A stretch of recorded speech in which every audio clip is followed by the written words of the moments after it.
শুভেচ্ছা আমন্ত্রণ দেশ জনপদ লাইভে, সঙ্গে আছে আমি জেসিকা বিদিন।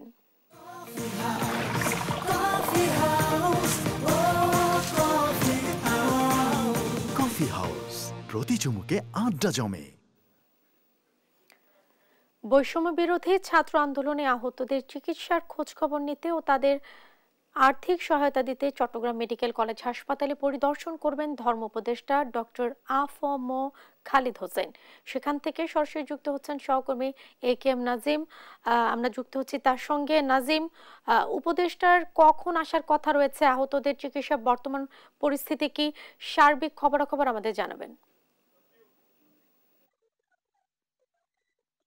যে যেমনটা বলছেন, বৈষম্য বিরোধী ছাত্র আন্দোলনের সময় চট্টগ্রামে বিশেষ করে যে 17 তারিখ থেকে শুরু করে গত 4 তারিখ পর্যন্ত, 4 আগস্ট পর্যন্ত যে সংঘর্ষ নিহত হয়েছে, এতে করে বৈষম্য বিরোধী ছাত্র আন্দোলনের প্রায় কয়েক হাজার ছাত্র এখানে আহত হয়েছেন, প্রায় বেশ কয়েকজন নিহত হয়েছেন। কিন্তু তাদের মধ্যে চট্টগ্রামে ইতিমধ্যে আমরা যেটি জেনেছি, চট্টগ্রাম মেডিকেল কলেজ হাসপাতালে 30 থেকে 35 জন শিক্ষার্থী বিভিন্ন ওয়ার্ডে চিকিৎসা নিচ্ছেন।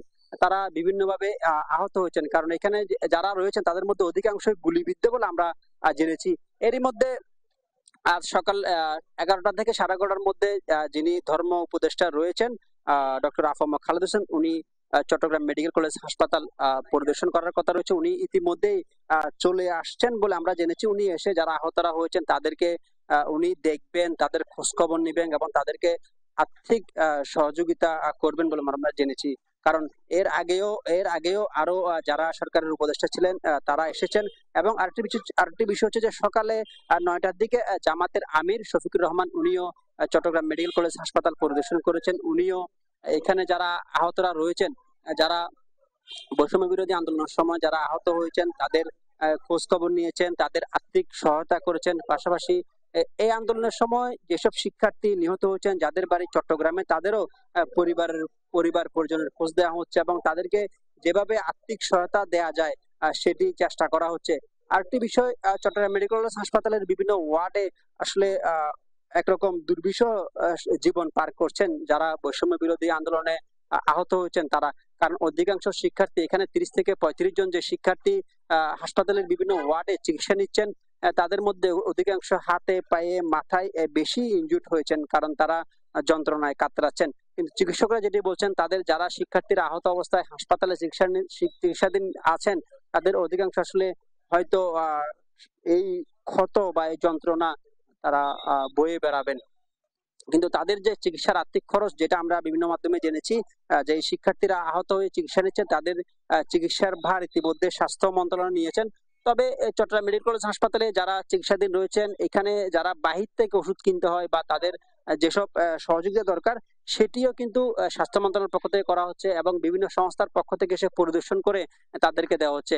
আরেকটি বিষয়, যারা চিকিৎসাধীন রয়েছেন তাদেরকে দেখভাল করার জন্য বৈষম্য বিরোধী ছাত্র আন্দোলনের যারা শিক্ষার্থীরা চট্টগ্রামে দায়িত্বরত রয়েছেন, তাদের পক্ষ থেকে তাদের ব্যাপারে সার্বক্ষণিক খোঁজখবর নিচ্ছেন এবং তারা টাইম করে শিডিউল করে 8 ঘন্টা বা 4 ঘন্টা করে করে শিক্ষার্থীরা, এইসব শিক্ষার্থী যারা আহতরা রয়েছেন তাদের খোঁজখবর নিচ্ছেন। তাদের খাবার দাবার থেকে শুরু করে সবগুলো বিষয় কিন্তু এইসব শিক্ষার্থীরা দেখছেন এবং একটা রেজিস্টার তারা মেনটেন করছেন যে কতজন শিক্ষার্থীর কি কি প্রয়োজন হয়, কোন কোন ওষুধগুলো প্রয়োজন হয়, কিভাবে হয়, সবগুলো তারা দেখভাল করছেন। আর যারা নিহত হয়েছেন তাদের পরিবারও কিন্তু এখান থেকে খোঁজ খবর নেওয়া হচ্ছে। এবং যারা শিক্ষার্থী রয়েছেন বৈষম্য বিরোধী আন্দোলনে, তারা বিভিন্ন গ্রুপে ভাগ হয়ে যারা নিহত রয়েছেন তাদের বাড়ি বাড়ি যাচ্ছেন, তাদের বাড়ি থেকে তাদের খোঁজ খবর নিচ্ছেন, তাদের পরিবারকে সমবেদনা জানাচ্ছেন। যারা আহত হয়েছেন তাদেরও বাড়ি বাড়ি গিয়ে খোঁজ খবর নিচ্ছেন। কারণ এই আন্দোলনে আসলে সর্বসাধারণ মানুষ, শিক্ষার্থী থেকে শুরু করে সব শ্রেণী পেশার মানুষ মূলত এই আন্দোলনে সাথে ছিলেন। এবং আরো চট্টগ্রামের বাইরেও, চট্টগ্রামের এই মেডিকেল কলেজ হাসপাতাল ছাড়াও আশপাশের যতগুলো হাসপাতাল ক্লিনিক রয়েছে, অনেক জায়গাতেই সাধারণ যারা শিক্ষার্থীরা রয়েছেন তারা চিকিৎসা নিচ্ছেন। কিন্তু একটি বিষয়, যেসব শিক্ষার্থী এখানে চিকিৎসা নিচ্ছেন তাদের মধ্যে আমরা যেটি জেনেছি, অধিকাংশ আসলে তাদের এত সামর্থ্য নেই যে ব্যয়বহুল চিকিৎসা করানোর, তাদের সামর্থ্য অনেক কম। তাই তারা যত দ্রুত সম্ভব তাদেরকে যেন উন্নত চিকিৎসা দেওয়া হয়, তাদের পরিবারের দায়িত্ব নেওয়া হয়, সেটা তারা বলছেন। কারণ আমরা কয়েকটি আহত পরিবারের সাথে কথা বলছি, তারা যেটি বলছেন, তাদের যে ঘরের একজন ছেলে বা তাদের একজন সন্তান যেভাবে আহত হয়ে কাতরাচ্ছেন, তাদের যে উন্নত চিকিৎসা দরকার বা আরো পর্যাপ্ত টাকা পয়সার প্রয়োজন এবং পরিবারকে সচ্ছল হওয়ার জন্য যেসব বিষয়গুলো দরকার সেগুলো যেন সরকারের পক্ষ থেকে দেখা হয় সেটি বলছেন এখানকার যারা আহত রয়েছেন এবং আহতদের পরিবার যারা রয়েছেন তারা সেটি বলছেন। আরেকটি বিষয়ে বলে রাখি, ধর্ম উপদেষ্টা এখানে আসার পর চট্টগ্রাম মেডিকেল কলেজে উনি পরিদর্শন করবেন, তাদেরকে আর্থিক সহায়তা দিবেন এবং যেসব ছাত্র নিহত হয়েছেন তাদের পরিবারের কাছেও তিনি যাবেন, তাদের পরিবারের খোঁজখবর নেবেন এবং তাদের বাড়িতে বাড়িতে গিয়ে তিনি খোঁজখবর নেবেন বলে আমরা জেনেছি এবং তাদেরকে আর্থিক সহায়তা দেওয়ারও একটি কথা আমরা জেনেছি। তো এই ছিল চট্টগ্রাম মেডিকেল থেকে আমার কাছে থাকা সর্বশেষ। নাজিম, আপনাকে ধন্যবাদ। দর্শক, চট্টগ্রাম থেকে যুক্ত ছিলেন সহকর্মী এ কে এম নাজিম। সোনা মসজিদ স্থলবন্দরে বর্তমানে আমদানি রফতানি স্বাভাবিক হলেও আগের তুলনায় কমেছে রাজস্ব আহরণ। এ নিয়ে আরো জানাতে সরাসরি যুক্ত হচ্ছেন সহকর্মী তারেক রহমান। তারেক, আমদানি রফতানি স্বাভাবিক হওয়ার পরেও আহরণ কমার কারণ কি কি বলছে সংশ্লিষ্টরা?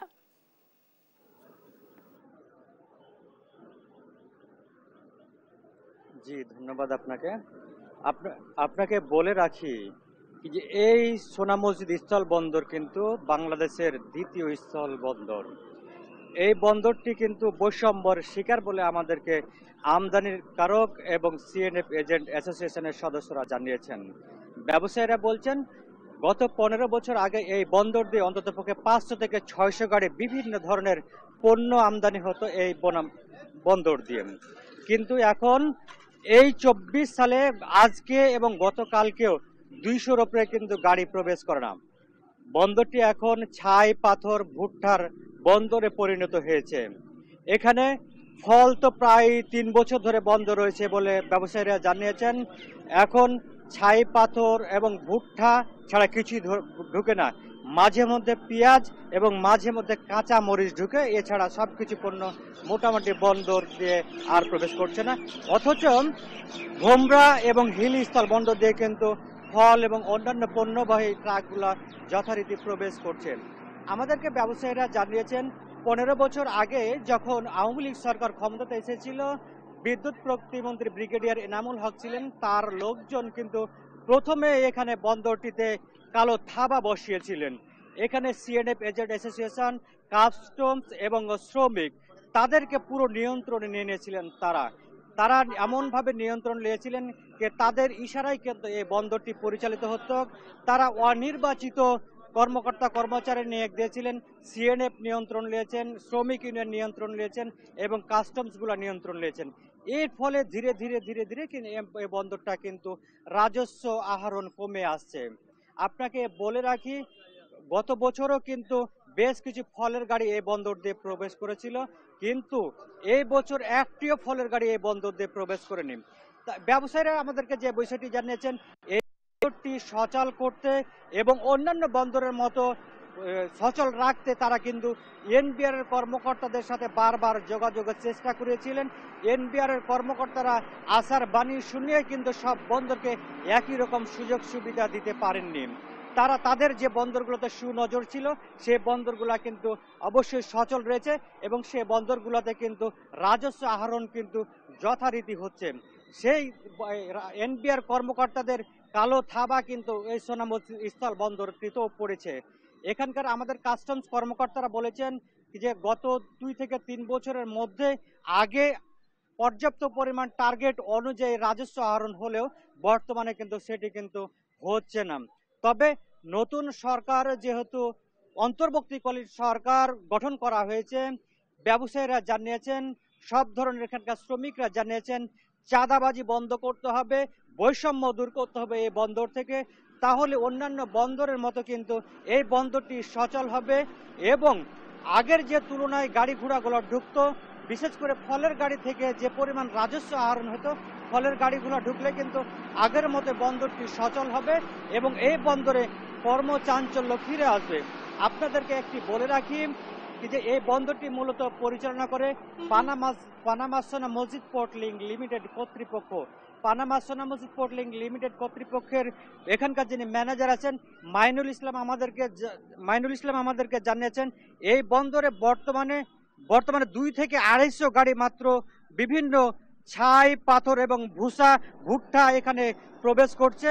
ফলের আমদানি গুড়া যদি করা হয় সেক্ষেত্রে এই বন্দরটি সচল হবে এবং রাজস্ব আহরণ ঠিক থাকবে বলে আমাদেরকে জানিয়েছেন। আমরা চাই এবং ব্যবসায়ীদের দাবি এই বন্দরটি অবিলম্বে কালো থাবা থেকে মুক্ত করা হবে। বর্তমান যে বাণিজ্য উপদেষ্টা আছে সে বাণিজ্য উপদেষ্টা এই বন্দরটিতে গুরুত্ব দেবেন, সেক্ষেত্রে বন্দরটিতে সচ্ছলতা ফিরে আসবে, বাড়বে রাজস্ব আহরণ। জি, এই ছিল আমার কাছে সোনা মসজিদ স্থল বন্দর থেকে সর্বশেষ পরিস্থিতি। তারেক, আপনাকে ধন্যবাদ চাঁপাই নবাবগঞ্জ থেকে যুক্ত হয়ে সার্বিক পরিস্থিতি আমাদের জানাবার জন্য। ভারী বর্ষণে মৌলভীবাজারে নিম্নাঞ্চল প্লাবিত, এ নিয়ে আরো জানাতে সরাসরি যুক্ত হচ্ছেন সহকর্মী সালে আলাহি কুটি। নদ নদীর পানি বিপদসীমা অতিক্রম করেছে কিনা সার্বিক পরিস্থিতি আমাদের জানাবেন। ধন্যবাদ জেসিকা। আপনি যেমনটি বলছিলেন, মৌলভীবাজারে এই তৃতীয় ধাপে বন্যা হয়েছে, অর্থাৎ মৌলভীবাজারের এই মৌসুমী বায়ুর প্রভাবে ভারতের কৈলাস শহরে ভারী বৃষ্টিপাতের কারণে মৌলভীবাজারের যে প্রধান নদ নদীগুলো যেগুলো আছে সেইগুলা অনেকটাই ফুলে ফেঁপে উঠেছে। অর্থাৎ মৌলভীবাজারের মনু নদী ইতিমধ্যে রেলওয়ে ব্রিজ পয়েন্ট সেখানে 95 সেন্টিমিটার, চাঁদদিঘা ব্রিজ পয়েন্ট যেটি সেখানে 65 সেন্টিমিটার এবং ধলই নদী 46 সেন্টিমিটার এবং জুরি নদী 169 সেন্টিমিটার উপর দিয়ে প্রবাহিত হচ্ছে এবং কুশিয়ারা নদী বিপদসীমার লেভেল দিয়ে প্রবাহিত হচ্ছে। গত 2 দিনের ভারী বর্ষণের ফলে মৌলভীবাজারের নিম্নাঞ্চল অনেকটা প্লাবিত হয়ে পড়েছে এবং মানুষের ঘরবাড়ি অনেকটাই প্লাবিত হয়ে আছে। আপনাকে একটি বিষয় জানাতে চাই যে মৌলভীবাজারের এই ভারী বর্ষণের ফলে মৌলভীবাজারের রূপা আমন সেটা প্রায় 14,000 হেক্টর এর বেশি জায়গা ইতিমধ্যেই নিমজ্জিত হয়ে পড়েছে এবং মৌলভীবাজারের ধলাই নদীর ভাঙন দিয়ে ইতিমধ্যেই 4টি ইউনিয়ন প্লাবিত হয়েছে, যার কারণে মানুষের অনেকটা ভোগান্তির সৃষ্টি হয়েছে। এছাড়াও মৌলভীবাজার পৌরসভার 1 নম্বর ওয়ার্ড এবং 6 নম্বর ওয়ার্ডের যে নদীর তীরবর্তী যেসব এলাকা সেটা প্লাবিত হয়েছে। মানুষজন ঘর ছেড়ে উঁচু স্থানে আশ্রয় নিয়েছে এবং এখন পর্যন্ত কোনো প্রকার ত্রাণ সামগ্রী তাদের কাছে পৌঁছায় নাই। গতকালকে থেকেই মানুষের মধ্যে এই দুর্ভোগ সৃষ্টি হয়েছে। সেই সাথে একটি বিষয় জানাতে চাই যে এই দুর্ভোগের কারণে মৌলভীবাজার তৃতীয় ধাপে বন্যা হওয়ার পরে মানুষটা অনেকটা নিঃস্ব হয়ে পড়েছে, যার কারণে মানুষের অনেকটা অনাহারে দিন কাটাচ্ছেন। গতকালকে থেকে এই নদীগুলোর পানি বৃদ্ধি পেয়েছে। আমি কথা বলেছিলাম পানি উন্নয়ন বোর্ডের নির্বাহী প্রকৌশলীর সাথে, তিনি আমাকে জানিয়েছেন যে আরও পানি বৃদ্ধি হওয়ার আশঙ্কা রয়েছে, অর্থাৎ গত যে 2টি ধাপে বন্যা হয়েছিল তার চাইতে বেশি পরিমাণ পানি একবারকার হয়েছে, অর্থাৎ মৌলভীবাজারের বন্যার যে আশঙ্কা সেটা। তবে এখন পর্যন্ত মনু নদীর কোনো ভাঙ্গন হয় নাই, কিন্তু অনেক জায়গায় ভাঙ্গনের ঝুঁকিতে রয়েছে। যদি মৌলভীবাজার শহরের নিম্নাঞ্চলের দিকে ভাঙ্গন সৃষ্টি হয় বা শহরের দিকে ভাঙ্গন সৃষ্টি হয় তখন একটা এলাকা প্লাবিত হবে। অর্থাৎ মৌলভীবাজারের যে বন্যায় আতঙ্কে মানুষের দিন যাপন করছেন, এই অবস্থায় যে প্রশাসনকে এগিয়ে আসার আহ্বান জানিয়েছেন বন্যার তথা এবং যারা বানবাসী মানুষ রয়েছেন তারা। এই ছিল মৌলভীবাজারের বন্যার সার্বিক পরিস্থিতি। কুটি, আপনাকে ধন্যবাদ বন্যা পরিস্থিতির সবশেষ খবরাখবর আমাদের জানাবার জন্য। ফেনীর মুহুরী, কহুয়া ও সিলোনিয়া নদীর বন্যা নিয়ন্ত্রণ বাঁধের 17টি স্থান দিয়ে লোকালয়ে ঢুকছে পানি। ফেনীর বন্যা পরিস্থিতি নিয়ে আরো জানাচ্ছেন সহকর্মী তোফায়েল আহমেদ নিলয়। ধন্যবাদ। আসলে আপনি জানেন যে ফেনীর ফুলগাজী, পরশুরাম, ছাগলাইয়া এই 3 উপজেলার মানুষের দীর্ঘদিনের দুঃখ দুর্দশার কারণ হচ্ছে বন্যা নিয়ন্ত্রণ বাঁধ ভাঙায়। আমরা আসলে গত কয়েকদিনের টানা বর্ষণ এবং ভারতের উজান থেকে নেমে আসা পাহাড়ি ঢলে এই বন্যা নিয়ন্ত্রণ বাঁধের 27টি পয়েন্টে ভাঙনের দিয়ে কিন্তু লোকালয়ে পানি প্রবেশ করছে। সেই লোকালয়ে পানি প্রবেশ করে এই এলাকার আসলে এই 3 উপজেলায় সবকটি গ্রামই কিন্তু পানির নিচে তলিয়ে রয়েছে বলে আমরা আসলে জানতে পেরেছি। আসলে আমি এখন এই মুহূর্তে রয়েছি ফুলগাজী উপজেলার বন্দুয়া দৌলতপুর এলাকায়। আসলে এখানকার যে চিত্র আসলে সেটি যদি আপনাকে দেখাই, এই এলাকার মানুষের যে কষ্ট, এলাকার মানুষের যে দুর্ভোগ সেটি কিন্তু চরম আকার ধারণ করছে। এখানকার মানুষের খাওয়া দাওয়া এবং কি এখানকার মানুষের আসবাবপত্র, বাড়ি ঘর সবকিছু কিন্তু পানির নিচে তলিয়ে রয়েছে। আসলে এখানকার যে কৃষক যারা রয়েছে, এখানকার সাধারণ মানুষ যারা রয়েছে তারা সবসময় এই ধরনের বন্যার কবলে পড়েন, সবসময় এই ধরনের ক্ষতির সম্মুখীন হয়। আমরা গত 1.5 মাসের মাথায় দেখেছি আসলে এই 3 উপজেলায় আসলে 3বার বন্যা হয়েছে। 3বারের বন্যার তারা সেই ক্ষতি কাটিয়ে উঠতে না উঠতে আসলে ফের আবার বন্যার কবলে পড়েছেন। তবে এখানকার যে মানুষের দীর্ঘদিনের দাবি আসলে মুহুরী কহুয়া সিলোনিয়া বন্যা নিয়ন্ত্রণ বাঁধ সেটিকে টেকসইভাবে মেরামত করা এবং কি স্থায়ী সমাধান করা, সেটি কিন্তু এখনো পর্যন্ত কোনোভাবেই আসলে সে সুফলটা এখানকার মানুষ কিন্তু পাচ্ছে না। আমরা এছাড়াও এখানকার উপজেলা নির্বাহী কর্মকর্তাদের সাথে কথা বলেছি, তারা আসলে জানিয়েছেন যে বন্যার যে ক্ষতি সেটি কিন্তু আসলে এখনো পর্যন্ত কোনোভাবে নিরূপণ করা যাচ্ছে না। এছাড়া তারা সেনাবাহিনী এবং কোস্টগার্ডের সহায়তা চেয়েছেন। যে সকল এলাকা আসলে পানি বেশি রয়েছে সেসব এলাকার যেসব মানুষগুলো আটকা পড়েছে তাদেরকে আসলে উদ্ধার কাজের জন্য তাদের সহায়তা চেয়েছেন। এছাড়া আমরা পানি উন্নয়ন বোর্ডের সাথে কথা বলেছি। পানি উন্নয়ন বোর্ড আমাদেরকে জানিয়েছে এই যে মুহুরী এবং কহুয়া যে বন্যা নিয়ন্ত্রণ বাঁধ সেটি কিন্তু আসলে এখনো বিপদসীমার 81 সেন্টিমিটার উপর দিয়ে পানি প্রবাহিত হচ্ছে। কোনোভাবেই আসলে এই যে পানির স্রোত সেটি কিন্তু আসলে কমানো যাচ্ছে না। আসলে এই যে ভাঙনগুলো রয়েছে সেগুলো দিয়ে আসলে প্রতিনিয়ত পানি ঢুকছে, নতুন নতুন করে এলাকাগুলো সবগুলো প্লাবিত হচ্ছে। কোনোভাবেই আসলে এই বন্যা নিয়ন্ত্রণের যে পানি সেটিকে আসলে যে গতি, পানির যে স্রোত, পানির যে সেটি কিন্তু আসলে কমছে না বলে আমাদেরকে জানিয়েছে পানি উন্নয়ন বোর্ড। এই ছিল আমার কাছে বন্যার সর্বশেষ তথ্য। দেখছেন দেশ জনপদ লাইভ।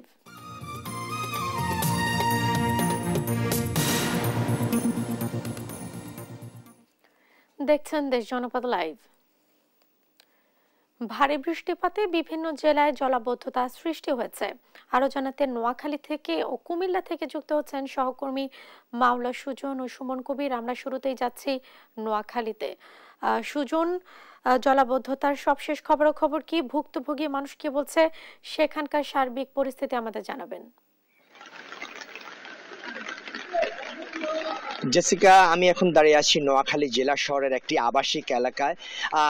গতকাল আপনাকে জানিয়ে রাখছি যে গত টানা বেশ কয়েকদিন নোয়াখালীতে ভারী বৃষ্টিপাত হচ্ছে, কখনো মুষলধারে বৃষ্টিপাত হচ্ছে, কখনো থেমে থেমে হচ্ছে। তবে মুষলধারে বৃষ্টিপাতের সংখ্যাটাই বেশি হচ্ছে। তো এই বৃষ্টির কারণে, টানা কয়েকদিনের বৃষ্টির কারণে নোয়াখালীতে ভীষণ জলাবদ্ধতা সৃষ্টি হয়েছে। শুধু নোয়াখালী জেলা শহরে নয়, নোয়াখালীর 9টি উপজেলায় জলাবদ্ধতা সৃষ্টি হয়েছে। তো আমি যে চিত্র দেখেছি সকাল থেকে নোয়াখালী জেলা শহরে, আসলে ভারী বৃষ্টিপাতের পরে নোয়াখালীর বিভিন্ন সড়ক, বিভিন্ন বাসা বাড়িতে পানি ঢুকে তা একটা মানুষ পানি বন্দী রয়েছে। একই সাথে নোয়াখালী পৌরসভার প্রতিটি ওয়ার্ডের প্রতিটি সড়ক, প্রতিটি বাসা বাড়িতে পানিবন্দী হয়ে পড়েছে মানুষ। এতে তারা চরম ভোগান্তির মধ্যে রয়েছে। তো আমার সাথে জেলা প্রশাসনের সাথে কথা হয়েছে, তারা জানিয়েছেন শুধু নোয়াখালী জেলা শহর নয়, যে নোয়াখালীর 9টি উপজেলা রয়েছে, প্রত্যেকটি উপজেলায় এই অবস্থা বিরাজ করছে। প্রচন্ড বৃষ্টির কারণে বা ভারী বৃষ্টিপাতের কারণে প্রতিটি উপজেলায় জলাবদ্ধতার সৃষ্টি হয়েছে। আসলে তো এতে জলাবদ্ধতার কারণে সবচেয়ে বেশি ভোগান্তির শিকার হচ্ছেন মধ্যবিত্ত এবং নিম্ন মধ্যবিত্ত পর্যায়ের মানুষেরা। তারা বলছেন আসলে এই বৃষ্টিপাতের কারণে তারা ঘরবন্দি হয়ে রয়েছেন, পানির কারণে তারা ঘরবন্দি হয়ে রয়েছেন, জলাবদ্ধতার কারণে তারা ঘরে অবস্থান করার কারণে নিম্নবিত্ত মানুষ ভীষণ কষ্টে রয়েছে। তো জেলা প্রশাসন যেটি জানিয়েছে যে এই ভারী বর্ষণের কারণে শিক্ষা প্রতিষ্ঠানগুলোতে পানি উঠায়, শিক্ষা প্রতিষ্ঠানগুলো বন্ধ রয়েছে। একই সাথে তারা জানিয়েছেন যে যেসব মানুষ পানিবন্দী রয়েছে তাদেরকে এসব শিক্ষা প্রতিষ্ঠানে আশ্রয় নেওয়ার জন্য জেলা প্রশাসনের পক্ষ থেকে বলা হয়েছে। তো আমি এখন যে আরেকটি আপনাকে তথ্য দিব, সেটি হচ্ছে যে এই জলাবদ্ধতার কারণে যে জেলার বিভিন্ন উপজেলায় যে বীজতলা রয়েছে আমন ধানের, সেই বীজতলাগুলো সম্পূর্ণরূপে পানির নিচে রয়েছে। এটি সামনের মৌসুমে যে আমন ধানের মৌসুম রয়েছে, সে আমন ধানের হয়তো বা সংকট দেখা দিতে পারে বলে মনে করছেন কৃষকরা। একই সাথে যারা এখনো যে আমন ধানের রোপা, তারা এখনো বীজ রোপণ করেননি, তারা বলছেন যে এই জলাবদ্ধতা নেমে যাওয়া ছাড়া তারা বীজ রোপণ করতে পারবেন না। তো যদি পানি যদি নেমে না যায় তাহলে তারা বীজ রোপণের নিয়ে শঙ্কা রয়েছে। আরেকটি তথ্য রয়েছে আমার কাছে যে 9টি উপজেলার যে বিভিন্ন জায়গায় শাকসবজির মাঠ রয়েছে, সেগুলো এই পানির কারণে অনেকটা নষ্টের পথ রয়েছে, প্রায় অনেকগুলো নষ্ট হয়ে গেছে। ফলে যে আগামী 2-1 দিন বৃষ্টি থেমে গেলে বাজারে যে সবজির সংকটও দেখা দিতে পারে বলে মনে করছেন অনেকে। তো আমার সাথে কথা হয়েছে নোয়াখালী জেলা আবহাওয়া অফিসের সাথে, তারা জানিয়েছেন যে ভারী বৃষ্টিপাত আগামী কয়েকদিন অব্যাহত থাকতে পারে, ফলে যে জেলাতে যে জলাবদ্ধতা আরো তীব্র আকার ধারণ করতে পারে। তো আমার সাথে বেশ কয়েকজন জনসাধারণের সাথে কথা হয়েছে, তারা জানিয়েছেন যে জেলা প্রশাসন এবং বাংলাদেশ সেনাবাহিনী বর্তমানে মাঠে রয়েছে, তাদের যৌথ উদ্যোগে যদি পানি নিষ্কাশনের ব্যবস্থা অতিরিক্ত করা না হয়, তাহলে পানিবন্দী হয়ে আরো দুঃসহ জীবন যাপন করবেন বলে তারা মনে করছেন। এ হচ্ছে আমার কাছে নোয়াখালী থেকে জলাবদ্ধতা নিয়ে সর্বশেষ। আমি এখন চলে যাব কুমিল্লাতে, সেখানে রয়েছেন আমাদের সহকর্মী সুমন। সুমন, আপনি কুমিল্লার সর্বশেষ অবস্থা জানাবেন আমাদেরকে। জি সুজন, আপনি যেটা বলছিলেন আমি আপনাকে বলে রাখি, আসলে গত 12 ঘন্টা আমরা দেখেছি কুমিল্লায় একাধারে মুষলধারে বৃষ্টি হচ্ছে, তবে থেমে থেমে মুষলধারে বৃষ্টি হচ্ছে। তবে একটা বিষয় জানার আগে, কুমিল্লা যে আবহাওয়া অফিস আমাকে জানিয়েছে যে কুমিল্লা গত 12 ঘন্টায় আসলে 62.8 মিলিমিটার আসলে বৃষ্টিপাত হয়েছে। তবে আরেকটাও জানি, কুমিল্লার যে প্রাণকেন্দ্র কান্দিরপাড় আপনি দেখতে পাচ্ছেন যে আসলে প্রতিটা পয়েন্টে পয়েন্টে আসলে এরকম জলাবদ্ধতা সৃষ্টি হয়েছে। আসলে পানি নিষ্কাশনের ব্যবস্থা যথাযথ না করার কারণে কুমিল্লা সিটি কর্পোরেশনকে আসলে মানুষ দায়ী করছেন জনগণ। তবে একটা জানা কি, কুমিল্লা যে স্টেডিয়াম মার্কেট আমরা দেখতে পাচ্ছেন ডুবে যাচ্ছে। আসলে যদি এরকম পানি অবধারিত এবং বৃষ্টি যদি সুন্দর হতেই থাকে, তাহলে আসলে যারা স্টেডিয়াম মার্কেট দোকানদার তারা আসলে অনেক ক্ষতির সম্মুখীন হচ্ছে, কোটি কোটি টাকা তারা লোকসানের সম্মুখীন হবে। আর বিশেষ করে তারা মধ্যবিত্ত এবং যারা রিক্সাওয়ালা আছে তারা আসলে ইনকাম সোর্স তারা কম আছে, তারা বলছেন যে জেলা প্রশাসক যদি আমাদেরকে যদি সাহায্য না করে, তাহলে আগে কয়েকদিন যদি এরকম বৃষ্টি হতে থাকে, তাহলে আসলে সকলেই আসলে তারা না খেয়ে থাকতে হবে। যারা সাধারণ মানুষ এবং খেটে খাওয়া মানুষ তারা একই বর্তমানে আপনি দেখতে পাচ্ছেন স্টেডিয়াম মার্কেটে প্রতিটি ফার্নিচারের দোকান এবং যে টেলিভিশন দোকান এবং বিপিএল বিতান গুলো রয়েছে সবগুলো পানির নিচে আসলে অলরেডি মানে ডুবে আছে। এবং তারা বলছে যদি এরকম বৃষ্টি অব্যাহত থাকে মুষলধারে, তাহলে আসলে এই ধরনের ঘটনা ঘটতে থাকবে, প্রতিটি মার্কেট আসলে ডুবে যাওয়ার সম্ভাবনা। তবে একটা জানা রাখি, কুমিল্লার যে গোমতী নদী আমরা জানি বিভীষিকার উপর দিয়ে প্রবাহিত হচ্ছে, যে কোনো সময় গোমতী নদী ভারতের যে দক্ষিণ ত্রিপুরাতে যে বন্যা হচ্ছে, সে বন্যার কারণে আসলে গোমতী নদীর পানি বৃদ্ধি পেয়েছে, বিভীষিকার উপর অতিক্রম করছে। তবে একটা জানে কি, যদি গোমতী নদী ভেঙে যায় তাহলে কুমিল্লার জেলা অধিকাংশ জেলা আসলে নিমজ্জিত হবে বন্যার কবলে। আর আরেকটা বিষয় জানি নাকি, কুমিল্লার যে আদ্যপ্রান্ত যা রয়েছে আমরা দেখেছি প্রত্যেকটি মরুমরে আসলে এই পানির যে প্রবাহ, পানির প্রবাহ কমার কোন সুযোগের কারণ যে ড্রেনেজ ব্যবস্থা করা হয়েছিল সিটি কর্পোরেশনে, সে 27টি ওয়ার্ড আসলে ড্রেনেজ ব্যবস্থা তেমন কাজ না করার কারণেই আসলে কুমিল্লার এই পানি নিষ্কাশনের ব্যবস্থা মানে কার্যকর হয়নি। তারা বলছেন যে যারা অন্তর্বর্তীকালীন যে সরকার এসেছে এবং যে কুসিকের যে দায়িত্বে আছেন, জেলা প্রশাসক নতুন ভাবে এসেছেন, তারা যাতে এই জিনিসটা একটু দৃষ্টিপাত করেন। সেই দিক থেকে যদি বলতে হয়, কুমিল্লার সাধারণ জনগণ আসলে তারা চাচ্ছেন যে আসলে যে কাজগুলো করছে গত 16 বছর আসলে সে কাজের সেরকম কোনো উন্নতি তারা দেখেনি। তারা আসলে সকলের কাছে চাচ্ছে জনগণ কেন ভোগান্তি পোহাতে হবে, পর্যাপ্ত বাজেট থাকে সত্ত্বেও কেন এই ধরনের লুটতরাজ করে আসলে দেশ আজকে এই অবস্থায় পেয়ে এসেছে। আসলে সবকিছু মিলিয়ে বলা ছিল কুমিল্লার যে জলাবদ্ধতা আমি দেখেছি, কুমিল্লা বিসি থেকে শুরু করে কুমিল্লা মেডিকেল কলেজ, কুমিল্লা সদর হসপিটাল, কুমিল্লা স্টেডিয়াম মার্কেট এবং আপনার কুমিল্লার যে মেন পয়েন্ট চকবাজার, কুমিল্লার যে রাজগঞ্জ বলেন, রানীর বাজার, সব এলাকাতে কুমিল্লা শিক্ষা বোর্ড পানির নিচে রয়েছে। সবকিছু মিলিয়ে বলা যায় কুমিল্লার যে অবস্থা, যদি আগামী 2 দিন যদি বৃষ্টি অব্যাহত থাকে, তাহলে কুমিল্লা অধিকাংশই মার্কেট এবং সরকারি প্রতিষ্ঠানগুলো পানির নিচে নিমজ্জিত থাকবে। আসলে কুমিল্লার যে পরিস্থিতি আপনাকে আমি বলছি, সবকিছু বলা যায় যে কুমিল্লার আবহাওয়াবিদ আমাকে জানিয়েছেন যে এইভাবে বৃষ্টিপাত হতে থাকলে, আজকে যেহেতু 12 ঘন্টা যেহেতু 62.8 মিলিমিটার বৃষ্টিপাত হয়েছে, তাহলে আগামী 2 ঘন্টা যদি বা 3 ঘন্টা যদি বৃষ্টিপাত হতে থাকে কুমিল্লার, তাহলে প্রায় 90 মিলিমিটার বৃষ্টি হওয়ার সম্ভাবনা রয়েছে। আর যেহেতু আগামী 2-3 দিন বৃষ্টির সম্ভাবনা হচ্ছে, সেই দিক থেকে বলা চলে কুমিল্লা আসলে এখন বিপজ্জনক অবস্থা রয়েছে। কুমিল্লার যে দুঃখ বলা গোমতী নদী, সেটি আসলে দুঃখে পরিণত হওয়ার সম্ভাবনা রয়েছে। যদি ভারতের বন্যার পানি যদি আপনার কমার দিকে না থাকে, তাহলে আমাদের কুমিল্লা জেলায় ডুবে যাওয়ার সম্ভাবনা হচ্ছে। এই ছিল কুমিল্লা থেকে সর্বশেষ জেসিকা এবং সুজন, আপনাদের দুজনকে ধন্যবাদ জলাবদ্ধতার সবশেষ খবরাখবর আমাদের দর্শকদের জানাবার জন্য। দেখছেন দেশ জনপদ লাইভ।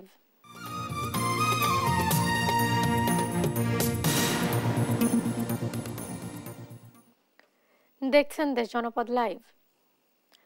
মাছের বাজারে স্বস্তি ফিরেছে।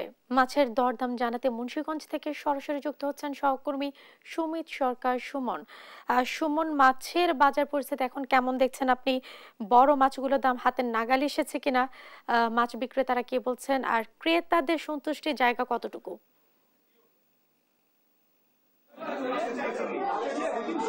জি, আসলে মুন্সিগঞ্জ বাজারে টানা কয়েকদিন বৃষ্টির মধ্যে কিন্তু আসলে ক্রেতাদের আমরা লক্ষ্য করেছি যেমন কয়েকদিনের তুলনায় কিন্তু যে আমাদের ইলিশ মাছ, সেই মাছের দাম কিছুটা আসলে কমেছে বলে আমরা জেনেছি। আগে ছিল 2000 টাকা, আসলে সেই ইলিশ এখন বিক্রি হচ্ছে 1500 টাকা। তো এখন আমি একজন বিক্রেতার সাথে কথা বলবো। আপনি একটু জানাবেন মাছের দাম দাম এখন কমছে, এখন সবাই নিয়ে খাইতে পারার মতো, মানে দাম কম হয়েছে, সবাই নিয়ে খাইতে পারবে এখন। হ্যাঁ, আগে থেকে 500 টাকা কেজি কমে আছে। বড় ইলিশ আসলে 2000 টাকাও নেই, আছে 1500 টাকা কেজিতে, 500 টাকা কমছে। আর আপনার অন্য অন্য মাছের দামও কমছে, যেমন রুই মাছ আসছিল 400 টাকা কেজি, অন্য আছে 350 টাকা কেজি, অনেক দাম কমে আছে।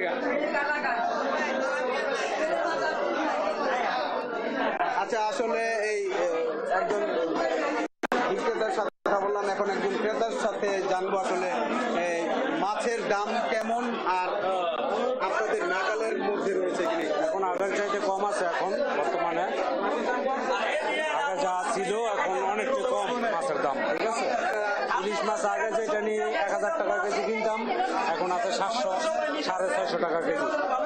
আর যেটা নিয়ে 1500 টাকা করে কিনতাম, ওটা আছে 900 বা 1000 টাকা কেজি, এরকম আছে আর কি দাম। ঠিক আছে, রুই মাছও আগে 50 টাকা 60 টাকা বেশি ছিল কেজিতে, এখন ওইটা কমাইছে। ঠিক আছে, এখন মোটামুটি সব মাছের দামটা একটু কম আছে। হ্যাঁ, এখন মোটামুটি ভালোই নিয়ন্ত্রণে আছে। তার জন্য ছাত্রদের অভিনন্দন জানাই, যাতে তারা আরো শৃঙ্খলা বজায় আনে। আপনি যেমনটি শুনছিলেন, আমরা একজন ক্রেতার সঙ্গে কথা বলেছি, আসলে কয়েকজনের সঙ্গে কথা বলেছি, তারা যেটা জানিয়েছেন গত কয়েকদিনের তুলনায় মাছের বাজারে কিছুটা স্বস্তি এসেছে বলে আমাদের জানিয়েছেন।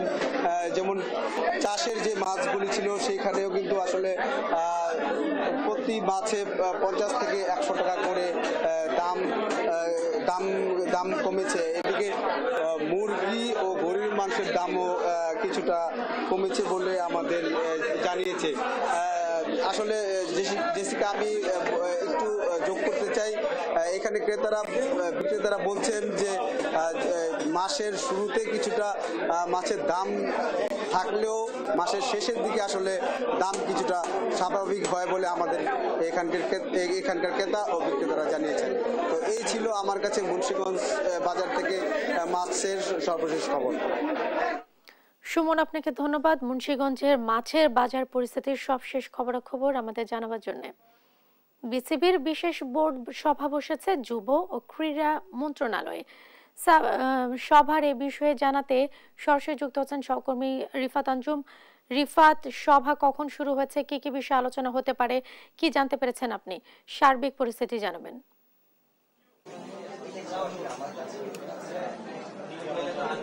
জেসিকা, ধন্যবাদ। যেটা আপনাকে জানাতে চাই যে বিসিবির সভাটা হওয়ার কথা ছিল সেটা যথাসময়ে শুরু হয়েছে, সকাল 11টায় একদম ঠিক সময় মতো শুরু হয়েছে। এবং সবচেয়ে বড় যে খবরটা রয়েছে আমার কাছে সেটা হচ্ছে কি, বিসিবি সভাপতি হিসেবে নাজমুল হাসান পাপন কিন্তু তার পদত্যাগপত্র ইতিমধ্যে জমা দিয়েছেন। আমরা যতটুকু জানতে পেরেছি এটা এক প্রকার নিশ্চিত। তার মধ্যে বোঝা যাচ্ছে যে সে বিসিবি সভাপতি হিসেবে নাজমুল হাসান পাপন আর নেই। তার পরিবর্তে আমরা যতটুকু জানতে পেরেছি ফারুক আহমেদ, সাবেক যে প্রধান নির্বাচক ছিল, তাকে বিসিবি সভাপতি হিসাবে হয়তো বা সে অচিরে দায়িত্ব নেবেন। খুব একটা সময়ের ব্যাপার। আমরা যখন সকালে সচিবালয়ে ঢুকেছি তখন কিন্তু দেখেছি যে যার পরিচালক রয়েছেন আকরাম খান, খালেদ মাহমুদ সুজন, ইফতেখার মিঠু সহ অন্যান্য যারা পরিচালক রয়েছেন ঢাকা অবস্থানরত, তারা এসছেন। আমরা যত জানতে পেরেছি যে 8 থেকে 9 জন পরিচালক ভিতরে ঢুকেছে সচিবালয়ে। একটা বিসিবি সভা হতে, বিসিবির যে গঠনতন্ত্র অনুযায়ী সভা হতে মিনিমাম কমপক্ষে 9 জন পরিচালক লাগে। সেই পরিচালকগুলো নিয়ে কিন্তু সভা শুরু হয়েছে এবং সভা শুরুর পরে কিন্তু আমরা জানতে পেরেছি যে নাজমুল হাসান পাপন কিন্তু তার পদত্যাগপত্র জমা দিয়েছেন। এবং আমরা দেখেছি যে ফারুক আহমেদকে দেখেছি সবাই উপস্থিত থাকতে, এবং নাজমুল আবিদিন ফাহিম, যার নামটা বারবার আসছিল, তিনি কিন্তু হয়তো বোর্ডে চলে আসছেন।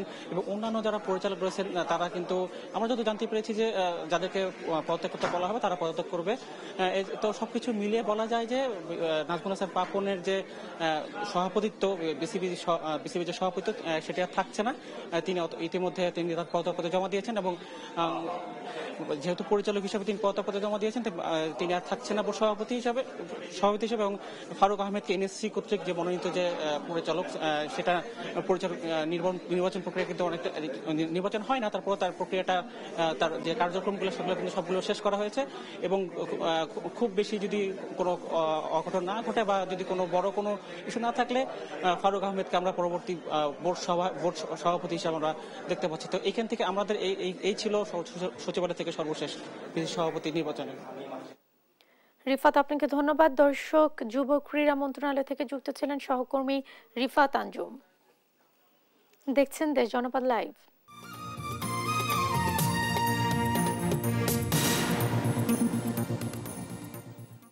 দেখছেন দেশ জনপদ লাইভ। ময়মনসিংহে বাংলাদেশ বিদ্যুৎ উন্নয়ন বোর্ডে কর্মরত মিটার রিডার ও সুপারভাইজাররা চাকুরি জাতীয়করণের দাবিতে বিক্ষোভ কর্মসূচি পালন করছে। এ নিয়ে আরো জানাতে সরাসরি যুক্ত হচ্ছেন সহকর্মী ইলিয়াস আহমেদ। ইলিয়াস, কর্মচারীরা কি বলছেন, এ নিয়ে কর্তৃপক্ষের কোনো ধরনের বক্তব্য পাওয়া গেছে কিনা, কি তথ্য রয়েছে আপনার কাছে?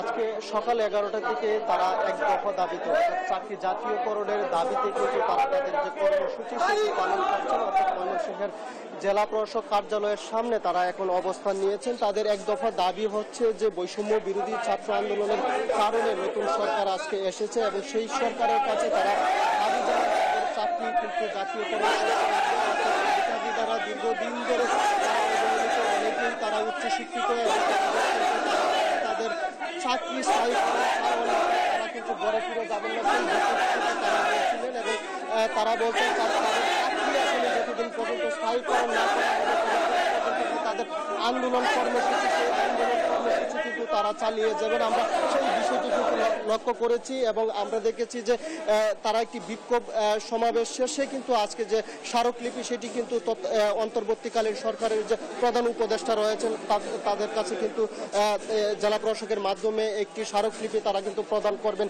সেই বিষয়টি কিন্তু তারা বলছিলেন। আমরা যদি একজনের সাথে একটু যুক্ত করতে চাই, আপনাদের মূল দাবিটা যে আমাদেরকে যে বেতন ভাতা দেয় তাতে আমাদের সংসার চলে না, আমাদের ছেলেমেয়ের খরচ চলে না, লেখাপড়ার খরচ চলে না। আমরা খেয়ে না খেয়ে বাংলাদেশ সরকারের বিদ্যুতের রাজস্ব আদায় করি। পথে ঘাটে ঝড় বৃষ্টির মাধ্যমে আমরা বাংলাদেশ সরকারকে এই বিদ্যুৎ উৎপাদন খাতকে আমরা টিকিয়ে রাখছি। ধন্যবাদ। আসলে তারা বলছিলেন যে তাদের দাবি দেওয়া যতদিন পর্যন্ত না পূরণ হচ্ছে তারা কিন্তু রাজপথে থেকে আন্দোলন চালিয়ে যাবেন এবং তারা চাচ্ছেন সরকার যেন এই বিষয়ে একটি সুষ্ঠু সুরাহা করে। এই ছিল আমার কাছে ময়মনসিংহ থেকে মিটার রিডার এবং সুপারভাইজারদের যে আন্দোলন চলছে তা থেকে সর্বশেষ তথ্য। ইলিয়াস, আপনাকে ধন্যবাদ। এই ছিল এখনকার দেশ জনপদ লাইভে। পরে বুলেটিন দেখার আমন্ত্রণ রইল। ধন্যবাদ সাথে থাকার জন্য।